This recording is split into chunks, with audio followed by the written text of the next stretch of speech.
Hello everyone, I am Bamima and this is the round one first half of the Orchid versus Stacy matchup. We had some technical difficulties during the actual stream, so this part will be pre-recorded by me with the outcome. I already know the outcome because, it happened like 5 days ago. I'm not quite sure. So, yeah, but I'm not gonna reveal anything, so you'll have the full viewer experience. I'll just quickly run through the builds. Later, for the next matchups, I'm going to be joined by Sheriff. I'm the one that did the commentary together with him live. Though this is obviously just me, and as you can see, I am currently QS. Let me turn that off, and I will begin going through the builds like right now. Okay, so in builds here, we are seeing a flywheel borrow time lanternist, a full kite psychologist, not borrow time, tide turner flywheel toy merchant, and borrow time tide turner gravekeeper. And what's very interesting about this QS build is that it is actually a insolence only flower build. So we're running no detention QS with triple destructiveness, triple berserker, impulsive, cipher lock, and mock. So they have some effects from the tension, just not the double damage, with Carnival down here increasing your attack recovery after the ciphers have popped. And in terms of spawns, we were also seeing a bit of an interesting spawn here with, I guess this is called a flower spawn? I'm not quite sure, with every survivor out over here. We're seeing the turn merchant with the potential of using two-story here and also rotating over to where the psycho is and able to take the glide on over to graveyard, though probably if she takes chase, just gonna be catapulting over to graveyard instantly. I am a graveyard glacier. She could also just be going two-story depending on where graveyard is. We have gravekeeper down here, psycho to the side, and lanternist off to the side. So let's just see how this game plays. I'm gonna turn this on and then we can start. Right, so we are seeing our insolence only QS stare on over towards the psychologist, but we are not chasing the psycho here. We are actually headed on over to the gravekeeper. Will we lock up the cipher? No, we will not. We are just going to use our first couple cubles here to immediately initiate that chase, breaking our first pallet using inertia mode here. It does look like this gravekeeper is taking Kai. I mean, obviously, Blink is up in 30 seconds. He will probably get a hit on this shovel as the gravekeeper isn't going anywhere in particular. That's just gonna be a dash. Really good dash from our gravekeeper here to that pre-dropped pallet. Really smart to pre-drop this pallet. Good communication from these teammates here.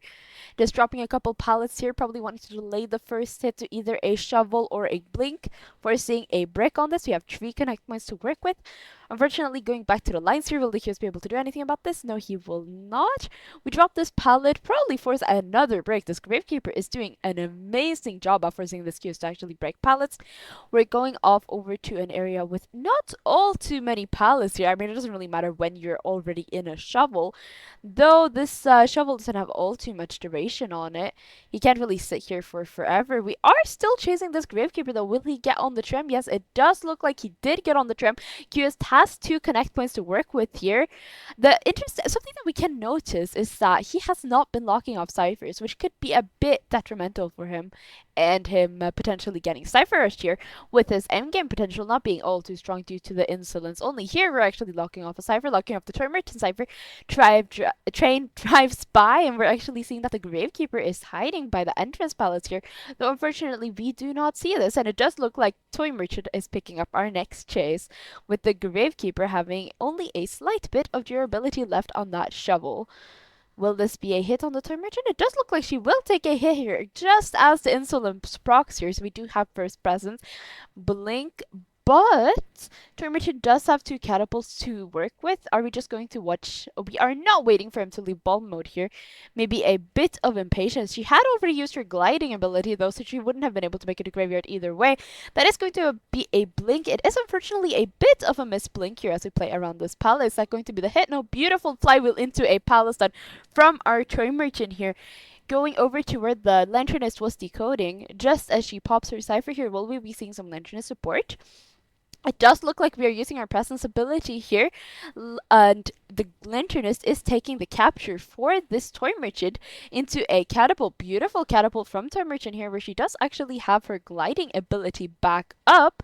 We are not headed towards Corner House, though. Maybe we realize that basement is there. I'm not quite too sure on where basement is, so let's just assume it's at Corner House. Here, we are unfortunately stuck playing around a bit of a shitty palette here, and that is going to be the Terror Shock into max presence. But looking at these ciphers, the last cipher that they are going to be decoding with, middle being the one at 87%, is.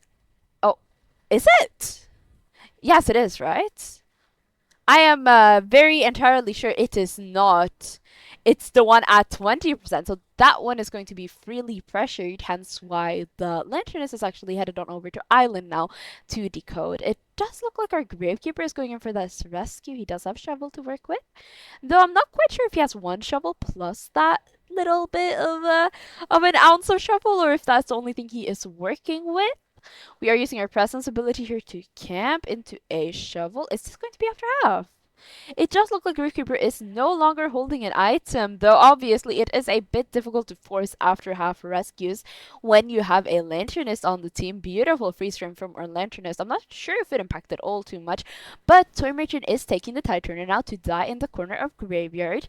And as we can see, basement is not here. That means it was a corner house, which makes the previous strategic decision for our Toy Merchant to not kite there really smart. Now, last Cypher machine is Island Cypher with QS actually cheering at Graveyard. He will probably not be able to lock that one off unless he heads over there manually, if I am sure with my QS distances here. It does look like we will just allow the psychologist to go rescue. Unfortunately, though, we have no detention for this endgame, so it is looking a bit grim. Beautiful patience from our psychologist here, not just instantly running into that ball. Unfortunately, though, Toy Merchant has no borrowed time. Had we known this, maybe not had we known this, had we known that the QS had no detention, we could have maybe just taken a hit and then popped the cipher, or just taking a hit. I'm not sure where I was going with that. Let's just ignore that. Okay, moving on. We do have Blink to work with though. Unfortunately, Psychologist is first hit. Beautiful I will hear from Walmart bag 9. It does look like we are making it over to the palace here. Might be a Blink first injure here, which I do think that's what she needs to take here, because dungeon is over at middle, and now it does look like she is actually going to make it on over to dungeon here with that beautiful flywheel from earlier. Had she gotten hit earlier, it would not have worked out. So it does look like the psychologist gets the dungeon here, and that is going to be the tree escape. Congratulations, beautifully played from these survivors. I think they had some excellent teamwork. And wait, why am I looking at the cipher map? Excellent teamwork, pre-dropping that pallet. I do love it when people pre-drop pallets, not dying at basement. I do think the QS could have maybe tried to lock off Cyphers a bit more, as he did kind of end up getting Cypher rushed, and also potentially committed to his first chase a bit more with him, starting a completely new chase when the one he had first committed to having no util left. And it's way easier to down someone with no util versus a Toy Merchant with 3 catapults. But anyway, nonetheless, well played here. The tension would have changed this as well. Very interesting to bring a flower build, though. I haven't seen that in a while, especially not on QS, because I do think the tension can be quite necessary on him. Though, moving on, beautifully played. Thank you guys so much for watching. You will shortly be joined by both me and Sheriff for the round 1 second half matchup and round 2 first and second half. Okay, great.